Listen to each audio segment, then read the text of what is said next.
देश में इस बार सबसे दिलचस्प चुनाव कहीं हुआ तो वो है महाराष्ट्र। यहां सवाल सिर्फ हार जीत का नहीं है, बल्कि 2024 चुनाव के नतीजे महाराष्ट्र के राजनीतिक भविष्य, महाराष्ट्र के क्षत्रपों के पॉलिटिकल करियर का फैसला करने वाले हैं। पिछले कई महीनों से उद्धव ठाकरे से लेकर शरद पवार और कांग्रेस के नेता ये दावा कर रहे थे कि मोदी का विजय रथ महाराष्ट्र ही रोकेगा।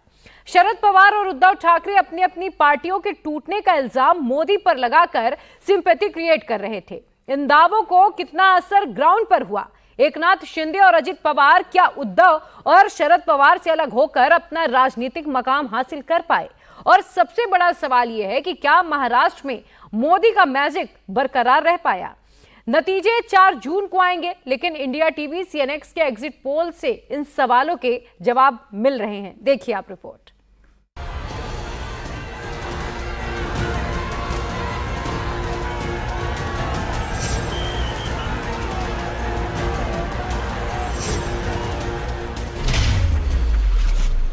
महाराष्ट्र की हवा किस तरफ बही?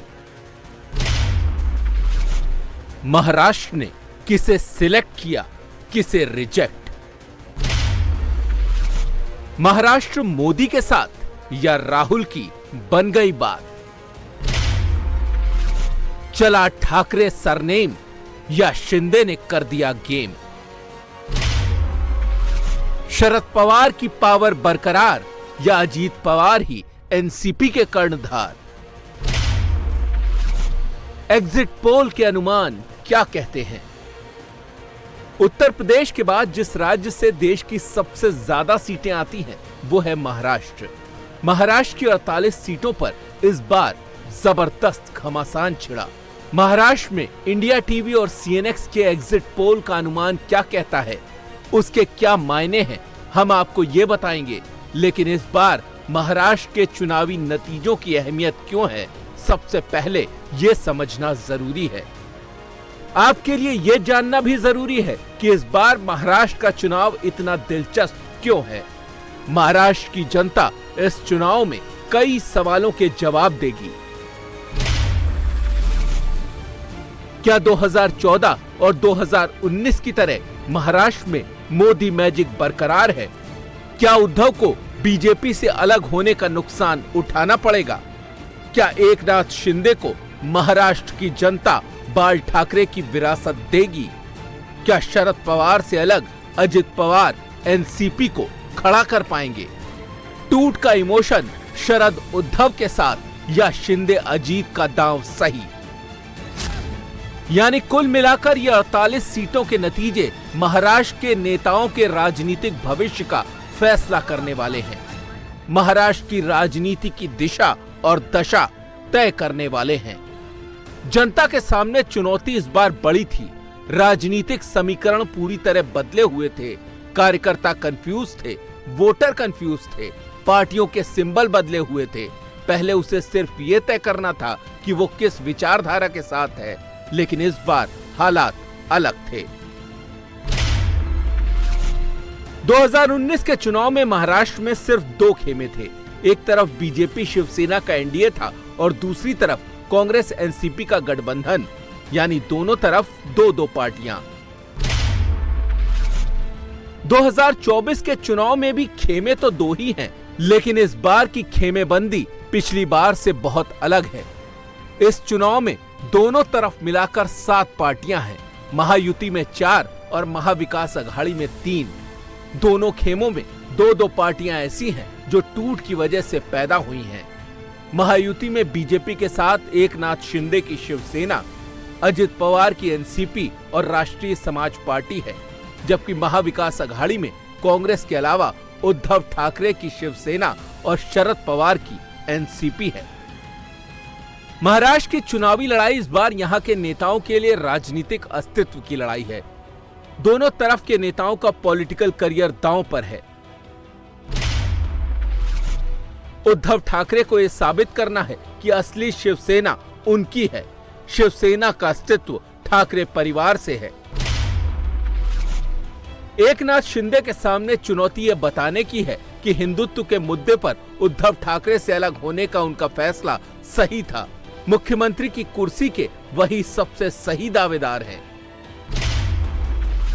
शरद पवार चुनाव नतीजों के जरिए ये संदेश देना चाहते हैं कि एनसीपी का मतलब शरद पवार है। शरद पवार से अलग अजित पवार का कोई अस्तित्व नहीं है। देवेंद्र फडणवीस इन नतीजों से साबित करना चाहेंगे कि महाराष्ट्र में असली ताकत बीजेपी की है। उद्धव के अलग होने से बीजेपी को कोई फर्क नहीं पड़ता। कांग्रेस के लिए चुनाव महाराष्ट्र में वापसी करने का है। कांग्रेस ज्यादा सीटें जीतकर महाविकास अघाड़ी की ड्राइवर सीट पर आना चाहेगी। जाहिर है नतीजों से पहले महाराष्ट्र के नेताओं की धड़कनें बढ़ी हुई हैं। जनता का फैसला ईवीएम में बंद है, लेकिन हर पार्टी का नेता कह रहा है कि महाराष्ट्र की जनता का सेंटीमेंट उसके ही साथ है। हम लोग ने शिवसेना, बीजेपी, राष्ट्रवादी का जो हमारा अलायंस है, हम लोग ने पहले दिन से लोकसभा इलेक्शन का 45+ का टारगेट रखा है और हम लोग टारगेट अचीव करने के नज़दीक गए हैं। इतना ही मैं कह सकता हूँ। जो भी हमारा टारगेट है वो टारगेट के नज़दीक हम लोग पहुँच गए हैं। ऐसे ही नतीजे 4 तारीख को आएंगे। 4 तारीख का इंतज़ार करें। ये एनडीए अभी जो 400 पार का नारा दिया है वो 400 पार का नारा जरूर हम लोग पार करेंगे। 48 सीटों पर क्या समीकरण होगा, क्या लगता है कितने जीतेंगे? मैं बता देता हूँ कि मैं ये आंकड़े नहीं बताऊंगा, वो बड़े नेतागण हमारे बोल रहे हैं, लेकिन हमारे उद्धव साहब ने तो कहा था 48 के 48 महाविकास आघाड़ी आ जाएगी। बस उसी लाइन पे हम हैं। बिल्कुल। तो कितनी मतलब लोगों में कितना गुस्सा है आप जाकर देखिए। और ये सारा चुनाव उद्धव साहब के सामने घूमता रहा।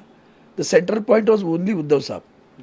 हालांकि मैं किसी को कम नहीं लिखना चाहता हूं, लेकिन जिस तरह से उद्धव साहब ने कोविड काल में काम किया उसके बारे में लोगों के मन में कृतज्ञता का भाव था, और जिस तरह से उनको पद से हटाया गया उसके बारे में गुस्सा था। तो ये दोनों चीजें साथ में आई।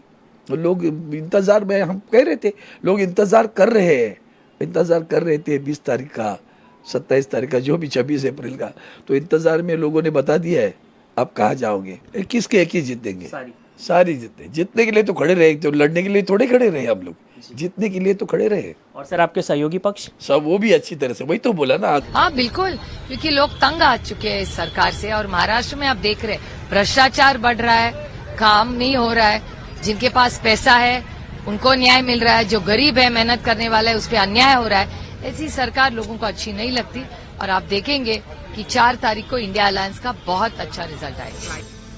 नतीजे 4 जून को आएंगे, लेकिन उससे पहले हम आपको बताते हैं कि इंडिया टीवी सीएनएक्स के एग्जिट पोल का अनुमान महाराष्ट्र को लेकर क्या कहता है।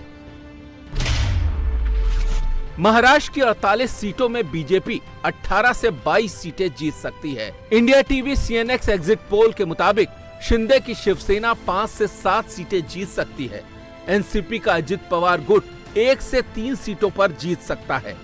अगर इंडिया अलायंस की बात करें तो उद्धव ठाकरे की शिवसेना 9 से 13 सीटें जीत सकती है, जबकि शरद पवार की पार्टी को 4 से 5 सीटें मिल सकती हैं। कांग्रेस 4 से 6 सीटों पर जीत सकती है। एग्जिट पोल के अनुमान बता रहे हैं कि महाराष्ट्र में विपक्ष जैसा दावा कर रहा था, तस्वीर उससे बिल्कुल उलट है। महाराष्ट्र की जनता में मोदी के खिलाफ कोई गुस्सा इस चुनाव में नजर नहीं आ रहा। न ही उद्धव ठाकरे से अलग होने का नुकसान बीजेपी को हो रहा है। मोदी के खिलाफ पार्टियों को तोड़ने का जिस तरह का नैरेटिव महाविकास अघाड़ी चला रहा था, उस पर भी जनता ने मुहर नहीं लगाई है। 2019 के चुनाव में बीजेपी 25 सीटों पर चुनाव लड़ी थी, उसमें से 23 सीटें बीजेपी ने जीती थी। इंडिया टीवी सीएनएक्स के एग्जिट पोल का जो अनुमान है, उसमें बीजेपी को इस बार कोई बड़ा नुकसान होता नहीं दिख रहा। बीजेपी को करीब करीब उतनी ही सीटें मिलती दिख रही हैं जितनी पिछले चुनाव में उसने जीती थी। लेकिन शिवसेना और एनसीपी को लेकर जो कंफ्यूजन वोटर के दिमाग में था, उसका असर एग्जिट पोल के अनुमान पर भी दिख रहा है। महायुति में शामिल शिवसेना का शिंदे गुट 15 सीटों पर चुनाव लड़ा था, उसे 5 से 7 सीटें मिल सकती हैं, जबकि अजित पवार की पार्टी के लिए बड़ा बूस्ट नजर आ रहा है। अजित की पार्टी सिर्फ 4 सीटों पर चुनाव लड़ी थी, लेकिन उसे 1 से 3 सीटें मिलने का अनुमान जताया गया है।